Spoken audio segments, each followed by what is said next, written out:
Hello everyone, welcome to Online Help Guide. Today in this video, I'm going to show you how to make your audience public in Facebook.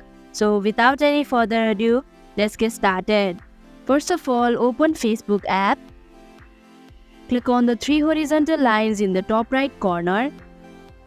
Go to Settings and Privacy. Click on the Settings option once again. Here, click on Default Audience Settings option.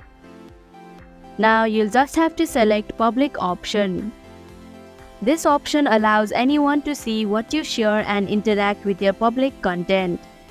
Click on the Next button, and if you're sure, click on Confirm button. Lastly, click on Done option. And that is how you can make your audience public.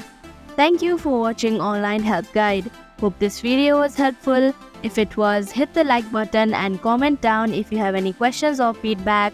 Also, if you are new to our channel, subscribe and hit the bell icon so that you don't miss our upcoming videos.